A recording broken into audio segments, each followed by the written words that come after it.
Hello, friends, beautiful people. How are you? I hope this podcast, finds you in good health and secure. Namo Myoho Renge Kyo. Thank you for your practice. Thank you for being here. Thank you for your support. Even if all you can do is like and subscribe, it's a Bodhisattva act. It helps the algorithms make this resource more accessible to more people. So that grows the Sangha. Thank you.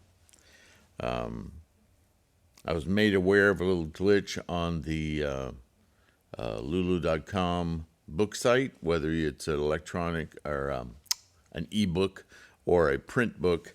Somehow there was a file mix-up, and for the Nichiren On Karma book, the PDF from the Mandala versus Gohanzen book was inserted into that book. So only one person has commented that they tried to buy the Nichiren On Karma book, and the guts were the Nichiren On Mandala versus Gohanzen, or Mandala and Gohanzen book. So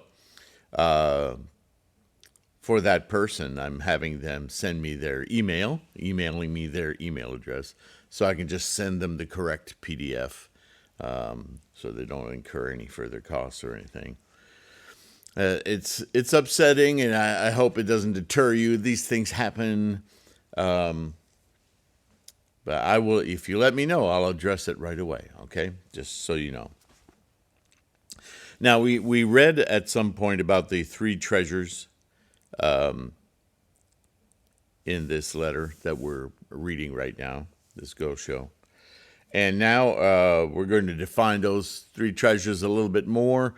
And I'll just go ahead and read it, and then I'll explain it, because it's not very obvious, in the parlance of Buddhist expedient means, so on and so forth. Concerning the debt owed to the law. What does that mean? The law is the teacher of all Buddhas. It is because of the law that the Buddhas are worthy of respect. Therefore, those who wish to repay their debt to the Buddha must first repay the debt they owe to the law. So there's this interweaving going on here, and I'll get to that in a minute. Let's just read through this. As for the debt owed to the Buddhist order, the Sangha, both the treasure of the Buddha and the treasure of the law are invariably perpetuated by the order. There's your three treasures, right? To illustrate, without firewood, there can be no fire, and if there's no earth, trees, plants cannot grow. Likewise, even though Buddhism existed, without the members of the order who studied it, passed it on, right, Bodhisattva efforts, it would never have been transmitted throughout the 2,000 years of the former and middle days of the law, obviously. Accordingly, the Great Collection Sutra states, quote, suppose that in the last 500 years, the 500-year periods, there should be someone who harasses unlearned monks without precepts by accusing them of some offense. You should know that this person is extinguishing the great torch of Buddhism. Therefore, the debt we owe to the order is difficult to recompense. Okay, so what's that all about? First of all, the law, the Myoho Renge Kyo, right, as I've defined it many times, is the energy or the engine of life, right? The karma at its most fundamental form. The formations of possibilities, right? Constantly happening, instantiating from potential to taking form. This is the engine of life. And if we operate with a mind that's constantly aware of that, we're liberated from all of the avarice, the continual collection of data. This is too bright. That we're obsessed by, right? But in talking about this, first of all, obviously all Buddhaness, all clarity of understanding is kind of one and the same. You have the reality, the engine of life, ongoing, and then you have the sentient mind's perception of it, the ability to witness it, this process, instead of just being tumbling through it, waiting for stuff to happen. We're in the happening. That's Buddhaness. So the two, they're really the same in that one is the thing and one is the experience of the thing. And without this discussion, without speaking to one another in this samsaric physical reality about this renge, this aha, this perception, who would know? Right? We would just continue to be swept along with the engine of life, just happening, but not cognizant of it, or cognizant occasionally, right? Moment to moment. So those three aspects are at work constantly. And the Buddhism does this all the time, right? Buddhism dissects everything so that you can see it from several points of view. It's the same thing, right? So this is why it's also, there's a little caution in here at the end saying, you know, if you get in the way of this, if somebody were to say, well, why don't you shut up about that and just, you know, get with the program? You're not just being rude. You're not just, you know, creating an obstacle for someone. But the obstacle you're creating is against the very nature of the life itself that you are participating in. So your cause,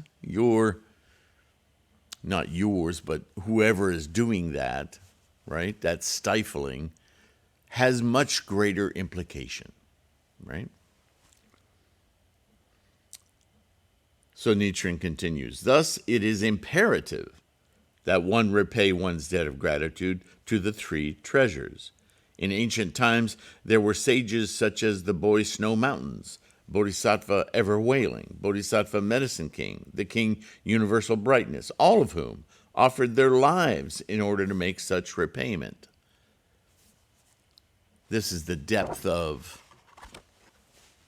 what should we call it, responsibility, the depth of stewardness, steadfastness, respect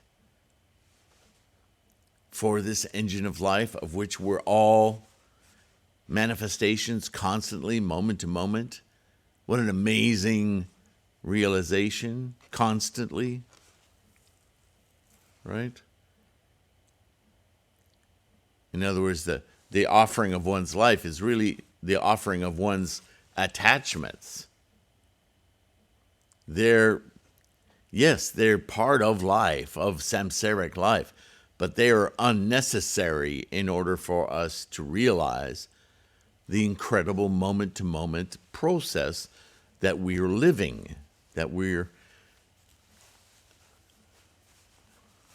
I don't want to say a part of, because we are that process. That process is us, right? The idea of other and separation is part of the samsaric delusion.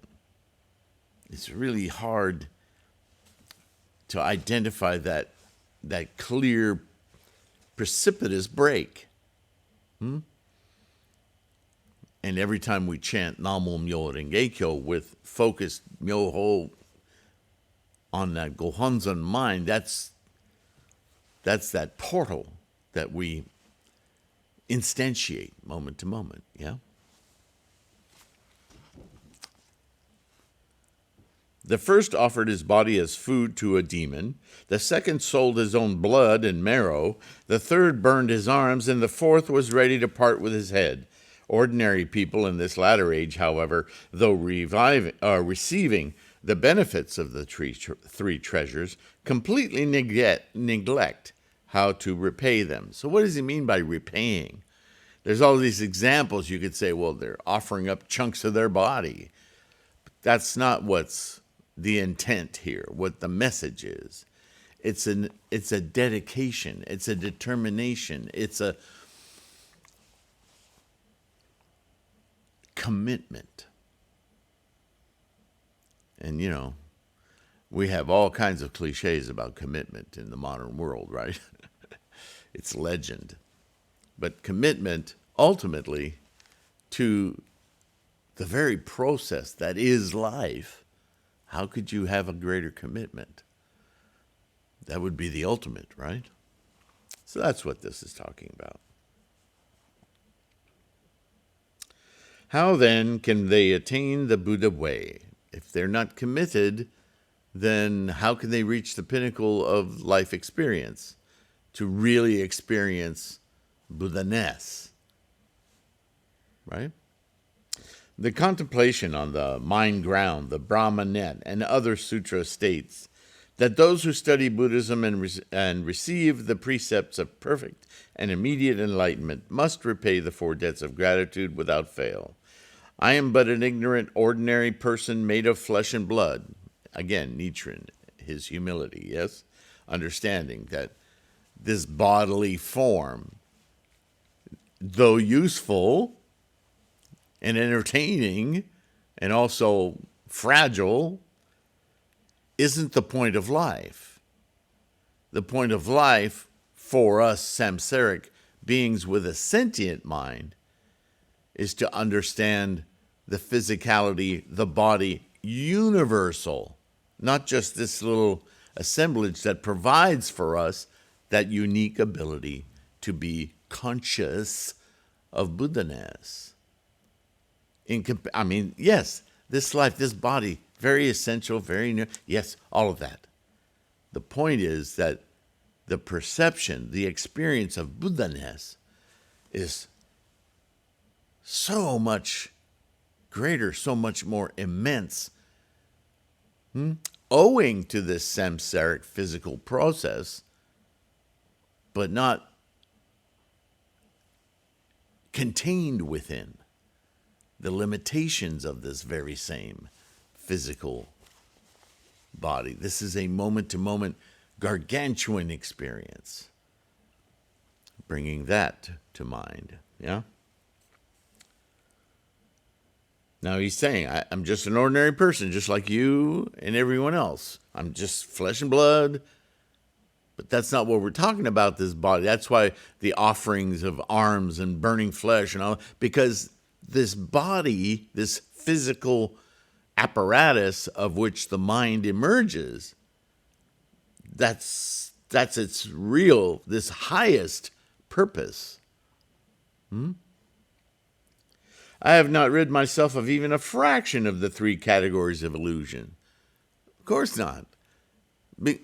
Because I have a body. It needs to be fed. It needs to have relations, so on and so forth. I know that. But that's not where I live my life. Right? I want to take care of health. I want to keep my body functioning, not so I can have a better body, but so that I can have a body that continues to support a sentient mind, because that's where the value is in this experience of life. Yet on account of the Lotus Sutra, I have been reviled, slandered, attacked with swords and staves, and sent into exile. In light of these persecutions, I have confidence I may be likened to the great sages who burned their arms, crushed their marrow, or did not begrudge being beheaded. This is what I mean by immense joy. You follow all that now? His experience of enlightenment and his propagation of that same enlightenment is the value of being alive, conscious of being alive. A tree is being alive. A frog is being alive. The air is being alive. But is it conscious of it? Or is it just instantiating moment to moment its karmic engine of being. Just as we are samsarically, and our sentient mind, as Vasubandhu might argue, is also an instantiation of those processes, yeah? But to be cognizant, to experience the very act of being moment to moment, that's a very unique thing. That's why we've given it a name, Buddha, right? The second of the two important matters is that I feel intense grief. The fourth volume of the Lotus Sutra states, quote, if there should be an evil person, an obstacle person, right? Somebody who works counter to our bodhisattva efforts and experience. It doesn't have to be somebody who stops you from assisting others, but somebody who just gets into the way of your own practice, who dissuades you from your practice, who attracts you from your practice. Any kind of obstacle, substitute for the word evil here, who his mind destitute of goodness should for the space of a kalpa appear in the presence of the Buddha and constantly curse and revile the Buddha, that person's offense would still be rather light because of their ignorance. They don't even understand what it is they're impeding. They're just selfish animals. No, a lot of people like that, unfortunately. It's a base behavior that's rampant in our modern day, and it's always been a part of human life, right? But if there were a person who spoke only one evil word to curse or defame the lay persons of, or monks or nuns who read and recite the Lotus Sutra, then his offense would be very grave, end quote. In other words, human beings, our tendencies in the lower paths, lower worlds, lower realms in samsara is to be competitive, to be jealous, to be in the worlds of self-gratification without a high sentient awareness of this grand engine of life. Everyone becomes very, very, what I say, local to the body rather than expansive in the mind, right? The dichotomy is often served in our animalistic self, right? A self that continues to want to identify itself. That's why it's competitive. That's why it wants more, more, more, so on and so forth, right?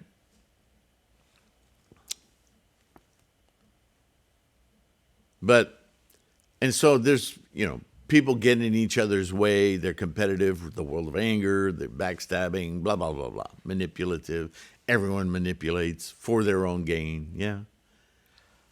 But when those very same actions are taken, not just to somebody who's practicing Buddhism, the Lotus method of Buddhism, but who then uses their powers of persuasion or manipulation to directly affect that person's dedicated practice, that's a far, far graver offense. You can see why. It makes sense.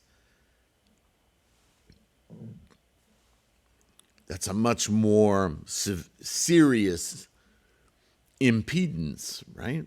Buddhahood is the ultimate consciousness of this life.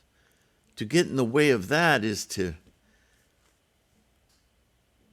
negate life, the value of life itself. It's not just a casual manipulation for advantage. It goes beyond that, right? So that's what that means. When I read this and similar passages, Nichiren goes on, my belief is aroused, sweat breaks out from my body, and tears fall from my eyes like rain. Not just what would motivate somebody to to be that way because it's almost a natural progression of the lower worlds. But how do you fix it? How do you intervene? How do you help that person aspire to the very thing that they're getting in the way of, destroying, right? Without even knowing what they're doing. Right? That's a compassionate spirit. That's what Nichiren is talking about. His Buddhist compassion is greatly aroused in seeking a way to alter that situation to the positive, right? I grieve that by being born in this country, I've caused so many of its people to create the worst karma possible in a lifetime. It should say influence their karma negatively or away from enlightenment. That's what he means. Those who beat and struck Bodhisattva never disparaging came to repent of it while they were alive. Yet, even so, their offenses were so difficult to expiate that they fell into the Avicii hell and remained there for thousands of kalpas. But those who have done me harm have not yet repented of it, even in the slightest. Now, that's not about revenge, right? You understand. He's lamenting that those who have gone with the flow of rhetoric and the politic to say Nichiren's a dick, get out of here, you're just a troublemaker, they don't realize the extent to which they're extinguishing their own potential for Buddhahood. This is what he's lamenting. This is what, it's a strange kind of a guilt he's feeling, that by being the votary of the Lotus Sutra, he is bringing up this negative energy in people, and they're unawares as to the terrible causes they're making. But this is very much something that I've talked about with you guys before. As we practice our personal practice, from the massive karmic momentum that each of us is, will arise the very obstacles that maintain our ego in samsara. And sometimes it's pretty darn ugly, right? Like some of you have said, I don't know which way to duck. The crap is going everywhere, right? And what Nichiren is saying is, yeah, that's, you're seeing suffering. But rather than caving to that suffering, you must redouble your efforts, because that is only there to be cleared away. That obviates what has been in your way since before your birth, your human birth. That's part of that karma of potential. Potential, like I said, it doesn't get bad or good, but as human beings, we might experience some of that karma as very upsetting. And we don't have to settle into being upset. That's attachment. That's owning it. Don't own it. Recognize it. Oh, wow. I need to expiate that. I need to redouble my enlightened mind so that that negates itself. It becomes non-powerful. It now just flows with karma. It just ceases to affect me because my very sense of self isn't confronted by it any longer. That's the karma. When we're experiencing difficulties, it's hard to remember this, but those difficulties are an instantiation of unresolved karma in ourselves. And we don't have to understand it.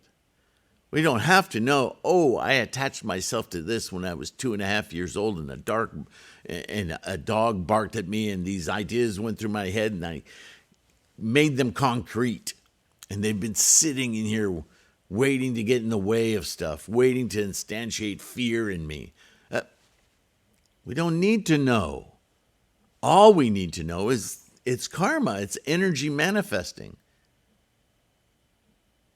Right? It's like a dog that's salivating, coming at you. And you calmly get your head down to the level of the dog so it doesn't feel threatened. And you open palm, put your hand out. Boy, it's scary to do that. And the dog, and then he smells your hand, and he looks at you, and he licks his lips, and he goes, okay. And maybe he just walks away, or maybe he comes right up to you and asks you to pet him. Okay, you're a friend. Have you ever had that experience? I'm not telling you to confront angry dogs today. But I have had that experience myself. Let me tell you, it's an awakening in itself. And you have to have what? In order to pull something like that off, you have to know. Your confidence can't be just I think that's the way it works. No. You have to know. Your humility has to fully come out. Vulnerability.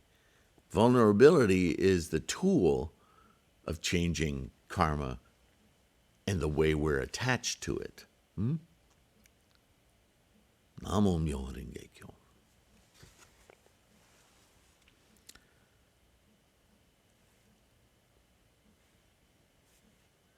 Describing the karmic repercussions that such people must receive, the Great Collection Sutra states, quote, the Buddha asked, if there should be a person who draws blood from the bodies of 1,000, 10,000, or 1,000,000 Buddhas, in your thinking, how is it?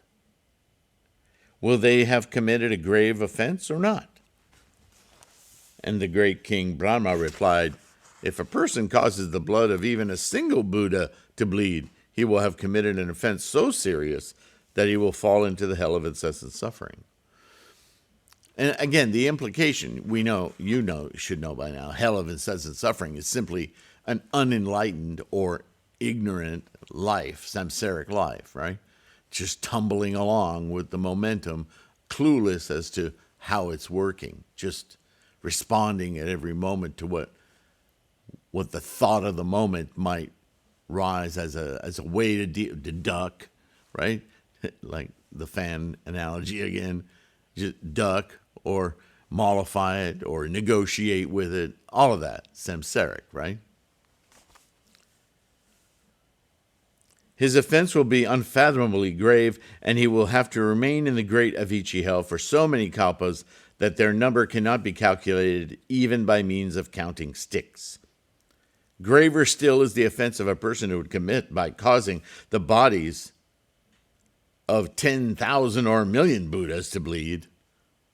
Right? Again, the implication being this severe an obstacle to enlightenment, to the practice thereof. Yeah? We're not just talking about Stalin's murder of 80 million people. We're talking about minds, right? Always about the mind. No one could possibly explain in full either that person's offense or its karmic repercussion. No one, that is, except the thus come one himself.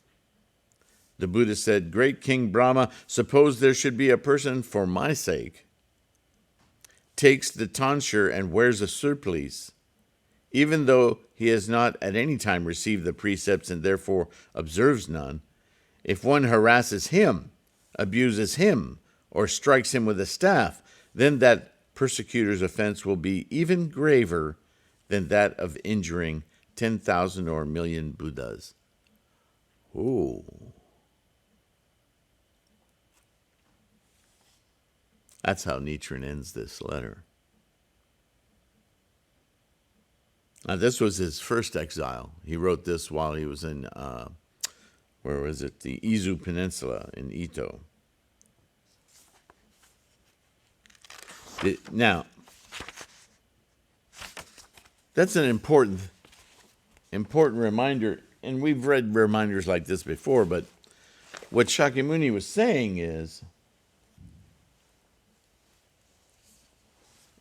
if you recognize a tonsure, somebody who's gone through the whole mechanism of study and promotion and what's the word I'm looking for? Not certification, but they take their vows, they become an official monk, right? That's all samsaric stuff. Buddhism is not authoritarianism. However, organizations, sects, and temples, they are authoritarian. So not truly practicing Buddhism as written, you might say, right? Or as taught by Shakyamuni. It's a very individual practice. But the point that Shakyamuni is making is, take all of these accomplished, enlightened men and women, Buddhas, people who are bodhisattvas operating in the Buddha way, day in, day out, and harm them. That's a horrible thing, however that you harm them. However, what if some guy comes along, some lady comes along, and she's very dedicated. She doesn't have an organization necessarily to be a part of, or the organizations and groups that are practicing, they don't satisfy her need for clear, profound understanding of Shakyamuni's teachings. So she starts her own independent practice, right?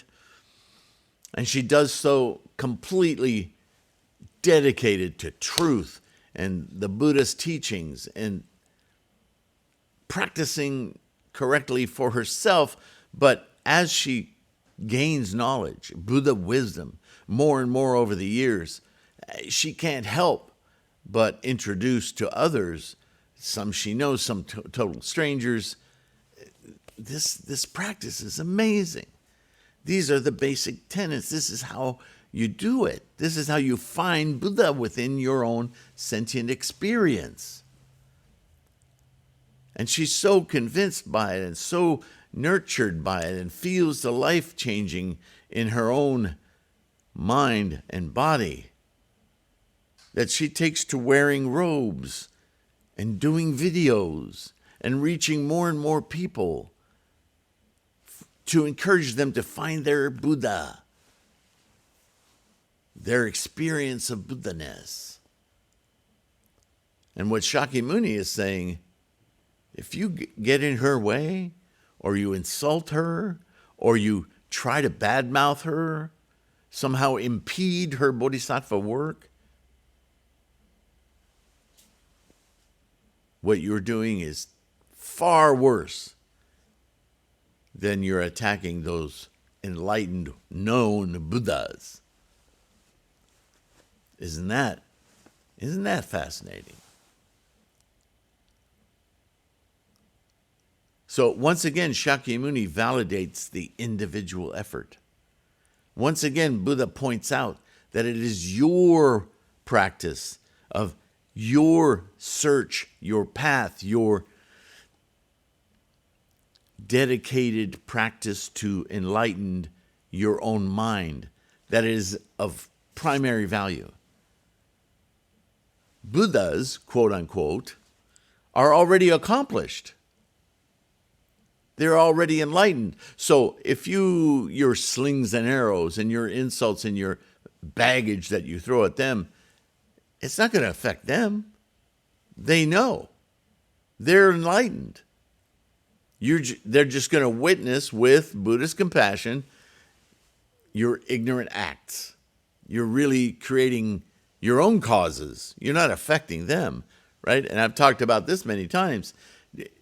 We need to stop taking the words of others as a personal reflection of ourselves, right? When people,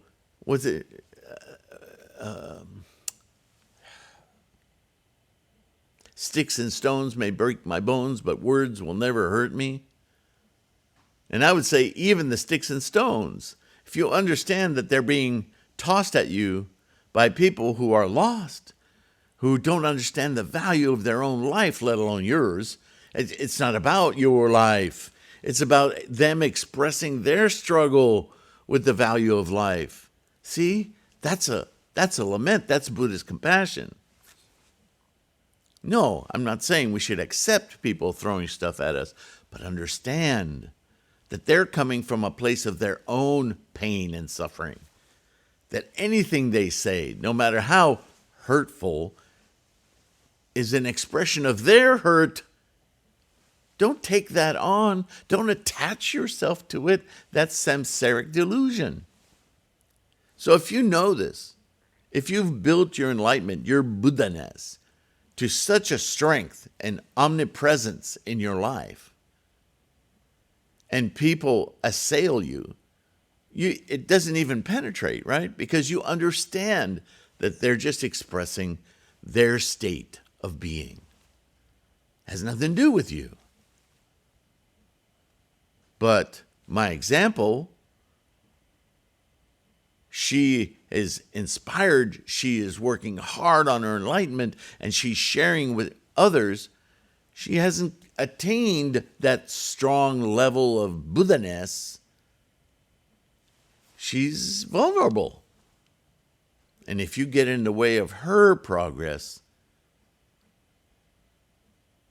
there's a chance that you'll make her stumble. You'll create obstacles for her thinking, for her consciousness, and she'll have to work through it, and it's difficult. It's difficult. That far more an obstacle, far more a negative thing. Even though she shouldn't take it that way, others that listen to her will be affected, even if she resists it. Yeah, people have said negative things about me online or in crowds or shared with others. That damage, and it is damage, to those who would listen to her now can't stop seeing her through the eyes of that terrible accusation or person. You're inhibiting her without anything she's done. That's a very, very important thing to be cognizant of on both sides of the fence. Of course, you could argue that the ignorant person that's doing that, they're going to keep doing it. They won't learn this lesson until they move toward their own enlightenment. There's that bodhisattva cause that needs to happen. This is a tough social problem. It's a tough problem in practice. But the more we build our confidence and share that confidence with others, the more not only can we repel that kind of obstacle, but we empower the people that we're trying to empower with that same confidence. That is the only path forward.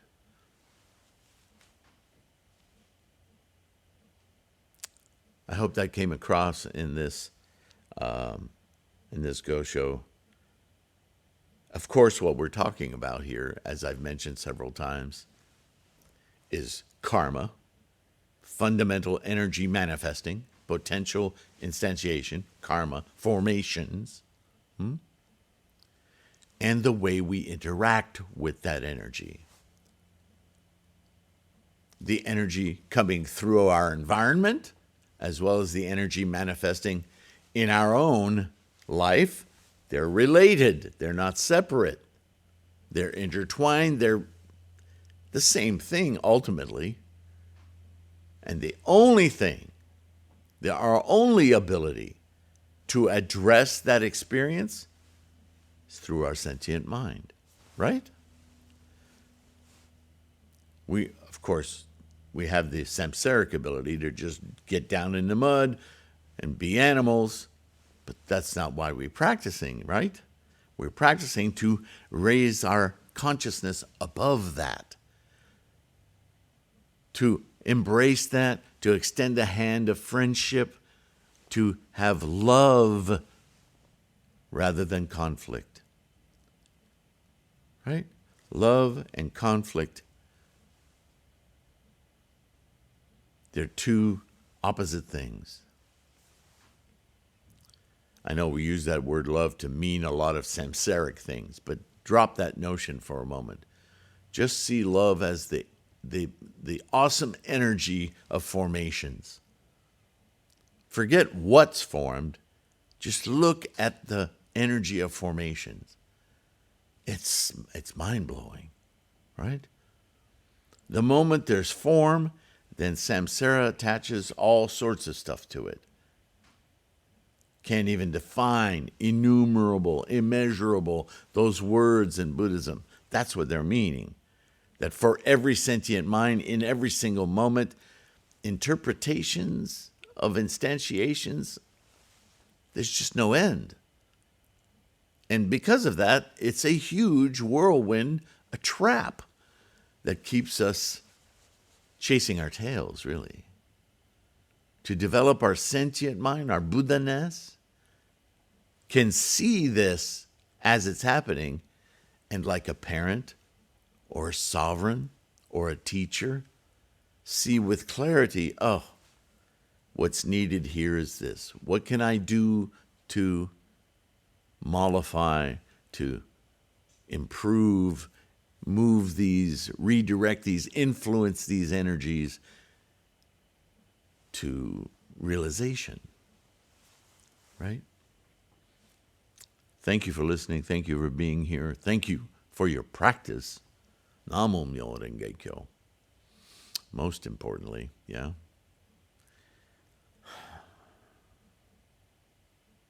To stay alert, to keep your sentient mind in the driver's seat, rather than being pummeled about by samsaric forces. You must take care of your health. You must practice consistently. Stay determined. Keep your convictions, and don't let doubts fester. Do whatever you have to just silence those monkeys, right? Don't get angry with yourself. Then the monkeys are in control again. Just know with confidence, I need to Buddhaness my way through this. Namo Myo Renge Kyo. Right? Presence at the Butsudan. All right. With all of that, I will let you go. I want to thank you once again. I'm just so awestruck by your guys, all of you, your dedication to your practice. It's amazing. So, take care of yourselves. Be kind to yourself and those of your environment. They are a reflection of yourself. And I'll see you in the next one. Bye for now.